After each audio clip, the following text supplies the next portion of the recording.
Hello students, welcome to college nation. इस lecture में हम लोग डिस्कस करेंगे कैपिटलाइजेशन के एमसीक्यूज को।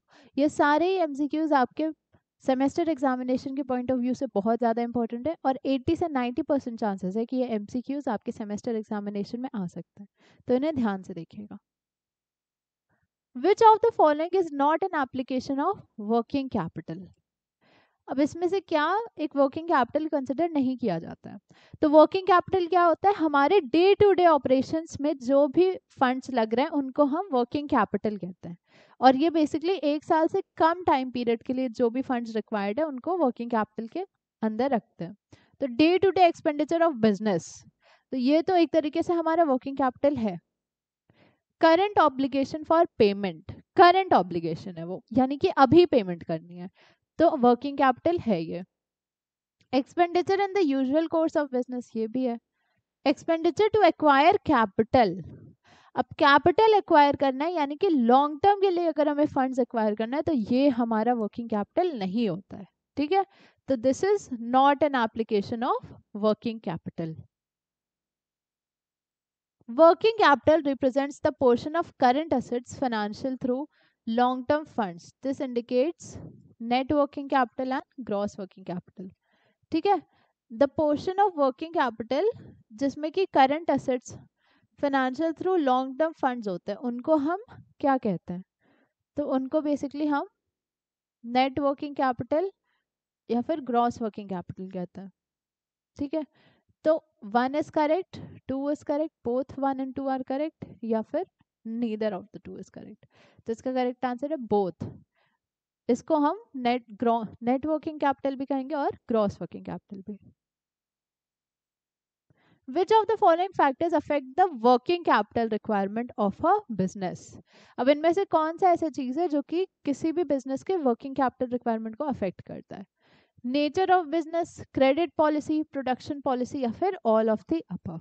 तो इसका करेक्ट आंसर है all of the above. Basically हमारे बिजनेस का नेचर कैसा है, ठीक है, हमारे बिजनेस में बहुत ज्यादा लॉन्ग टर्म की इन्वेस्टमेंट की रिक्वायरमेंट है या फिर हमारे में बहुत ज्यादा शॉर्ट टर्म फंड्स की रिक्वायरमेंट है। तो ये बेसिकली हमारा बिजनेस का नेचर कैसा होता है उस पर डिपेंड करता है।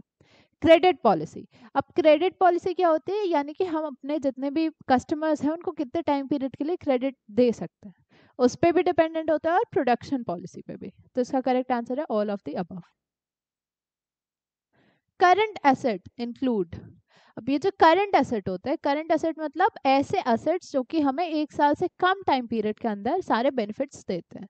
Inventories, trade receivable, cash and cash equivalent. तो इसका करेक्ट आंसर है ऑल ऑफ द अबव। ये सारे ही हमारे करंट एसेट्स हैं।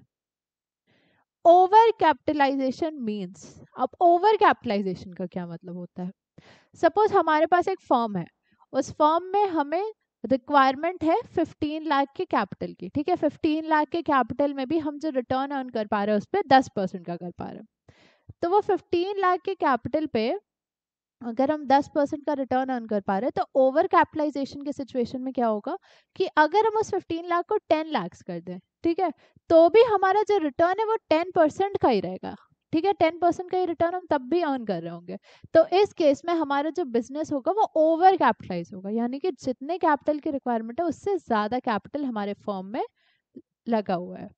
Total capital exceeds true value of its assets, total value of asset exceeds its debt value, total capital is less than the warranted by its earning capacity, या फिर increase in dividend value। तो इसका correct answer है ए। जो हमारा total capital है वो exceed कर रहा है टोटल वैल्यू ऑफ असेट्स है। Which among the following is the criticism of Miller and Modigliani proposition? ठीक है, मिलर एंड मोदिगिलानी प्रपोजिशन एक अप्रोच था, ठीक है, कैपिटल अप्रोच। इनके हिसाब से क्रिटिसिज्म क्या है? Flotation cost, implicit cost, transaction cost, या फिर एक्सप्लिसिट कॉस्ट। तो इसका करेक्ट आंसर है transaction cost. Which of the following options do not carry any fixed charges? अब इनमें से कौन सा ऑप्शन है जिसमें कोई भी फिक्स्ड चार्ज नहीं है? डिबेंचर, बॉन्ड, इक्विटी शेयर, या फिर प्रेफरेंस शेयर। ठीक है, तो इसका करेक्ट आंसर है हमारा इक्विटी शेयर। इक्विटी शेयर में बेसिकली हम जो भी कैपिटल एक्वायर करते हैं इक्विटी शेयर से, उसमें हम तभी डिविडेंड पे करते हैं जब हमारा प्रॉफिट हो रहा हो या फिर हमें डिविडेंड पे करना हो उसी साल। ऐसा नहीं है कि अगर हमें लॉस हो रहा है तो भी हमें डिविडेंड पे करना है इक्विटी शेयर होल्डर्स को, ऐसा कोई ऑब्लिगेशन नहीं होता है, तो कोई भी फिक्स्ड चार्ज नहीं होता है। हालांकि डिबेंचर्स, बॉन्ड्स, प्रेफरेंस शेयर, इन सारी ही चीज़ों में हमें फिक्स्ड चार्ज पे करना ही होता है इररिस्पेक्टिव ऑफ द रेवेन्यू, यानी कि अगर फर्म लॉस में भी है तो भी उसको एक फिक्स्ड चार्ज पे करना है। Which of the technique of capital structure, which is not the technique of capital structure analysis, इनमें से कौन सा एक कैपिटल स्ट्रक्चर का टेक्निक नहीं है एनालिसिस का? ठीक है, trading on equity, capital gearing, capital budgeting या फिर कॉस्ट ऑफ कैपिटल। तो इसका करेक्ट आंसर है capital budgeting.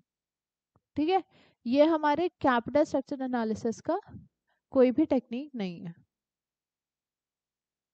Which of the following is not an approach to the capital structure? ठीक है, अब इनमें से कौन सा किसी भी कैपिटल स्ट्रक्चर का अप्रोच नहीं है? Gross profit approach, net operating approach, net income approach या फिर मिलर अप्रोच। ठीक है, तो इसका करेक्ट आंसर है ए। ग्रॉस प्रॉफिट अप्रोच किसी भी तरीके का कैपिटल स्ट्रक्चर का अप्रोच नहीं है। नेट ऑपरेटिंग इनकम है, नेट इनकम भी है और मिलर अप्रोच, ये सारे ही हमारे कैपिटल स्ट्रक्चर के एक एक अप्रोचेस हैं। Which of the following is not a feature of an optional capital structure? अब इनमें से कौन सा एक ऑप्शनल कैपिटल स्ट्रक्चर का फीचर नहीं है? प्रॉफिटेबिलिटी, फ्लेक्सिबिलिटी, सेफ्टी या फिर कंट्रोल। तो इसका करेक्ट आंसर है ये flexibility. Ratio of net sales to net working capital is a, यानी कि नेट सेल्स